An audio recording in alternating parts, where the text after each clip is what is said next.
Item ಯಾವುದೇ ಇರಲಿ try ಮಾಡಿ ಆಚಿ ಚಿಕನ್ ಮಸಾಲಾ. ಸಾಮಾನ್ಯವಾಗಿ ಅಭಿಮಾನಿಗಳು ಕಲಾವಿದರ ಕೈ ಹಿಡಿತಾರೆ, ಕಲಾವಿದರು ತಾಯಿ ಸರಸ್ವತಿಯ ಕಾಲು ಹಿಡಿತಾರೆ. ತಾಯಿ ಸರಸ್ವತಿ ಅಭಿಮಾನಿಗಳ ಹೃದಯದಲ್ಲೇ ನಗ್ತಾ ಇರ್ತಾಳೆ. ಹಾಗಾಗಿ ಅಭಿಮಾನಿಗಳು ಕಲಾವಿದರು ಸರಸ್ವತಿಯ ಮಧ್ಯ ಇಂಥ ಒಂದು ಕೊಂಡಿ ಇರುವಾಗ ಯಾವುದೇ ರೀತಿಯ ಗುಂಡಿಗಳಿಲ್ಲ, ಯಾವುದೇ ಗ್ಯಾಪ್ ಇಲ್ಲ. ವಿಷ್ಣು ಸರ್ ಅವರ ಅನೇಕ ಸಿನಿಮಾಗಳಿಗೆ ಅನೇಕ ಹಾಡುಗಳನ್ನು ಬರೆಯುವಂಥ ಒಂದು ದೊಡ್ಡ ಸೌಭಾಗ್ಯ ನನಗೆ ಈ ಜನ್ಮದಲ್ಲಿ ಸಿಕ್ಕಿದೆ. ಅದರಲ್ಲಿ ಕೋಟಿಗೊಬ್ಬದ ಎಲ್ಲ ಹಾಡುಗಳನ್ನು ಬರೆಯುವ ಈ ಒಂದು ಇದಕ್ಕೆ ಕಾರಣಕರ್ತರಾದ ಸೂರಪ್ಪ ಬಾಬು ಅವ್ರಿಗೆ, ನಾಗಣ್ಣ ಸರ್ಗೆ, ಮ್ಯೂಸಿಕ್ ಡೈರೆಕ್ಟರ್ ದೇವಾರ್ ಅವ್ರಿಗೆ, ಇಡೀ ಚಿತ್ರತಂಡಕ್ಕೆ ನಾನು ಯಾವಾಗಲೂ ಋಣಿಯಾಗಿರ್ತೀನಿ.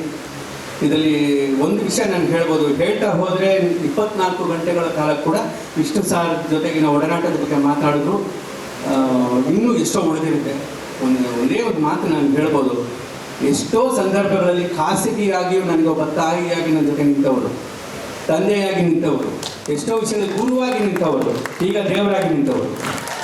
ಈ 4 ಪಾತ್ರಗಳನ್ನು ನಿಭಾಯಿಸಿದಂಥ ವಿಷ್ಣು ಸಾರ್ ಜೊತೆಗಿದ್ದಾಗ ನನಗನ್ಸಿದ್ದು ಒಂದು ಮಾತು, ದಾನಗಳಲ್ಲಿ ಶ್ರೇಷ್ಠ ದಾನ ಅಂದರೆ ಅದು ಸಮಾಧಾನ. ಆಮೇಲೆ ವಾದಗಳಿಗಿಂತ ಆಶೀರ್ವಾದ ಮುಖ್ಯ.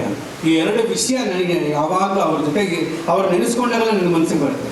ದಾನಗಳಲ್ಲಿ ಶ್ರೇಷ್ಠ ದಾನ ಸಮಾಧಾನ, ವಾದಗಳಿಗಿಂತ ಆಶೀರ್ವಾದ ಮುಖ್ಯ ಅಂತ. ಈ ಎಲ್ಲ ಗುಣಗಳನ್ನು ಮೈಗೂಡಿಸ್ಕೊಂಡಂಥ ಮಹಾನ್ ಭಾವರ ಈ ಸಿನಿಮಾ 25 ವರ್ಷ ಪೂರೈಸಿದ್ದನ್ನು ಮತ್ತೆ ಹಬ್ಬವಾಗಿ ಆಚರಿಸ್ತಿರುವಂಥ ಇಡೀ ಚಿತ್ರತಂಡಕ್ಕೆ ಮತ್ತೊಮ್ಮೆ ಶುಭಾಶಯ ಹೇಳ್ತಾ, ನಿಮ್ಮೆಲ್ಲರ ಆಶೀರ್ವಾದ ಸದಾಕಾಲ ಇರಲಿ ಅಂತ ಬೇಡ್ಕೊಂಡು ಮತ್ತೊಮ್ಮೆ ಎಲ್ಲ ಸೂಪರ್ ಸ್ಟಾರ್ಸ್ಗೂ ನಮಸ್ಕಾರ ಹೇಳ್ತಾ, ಸೂಪರ್ ಸ್ಟಾರ್ಗೂ ನಮಸ್ಕಾರ.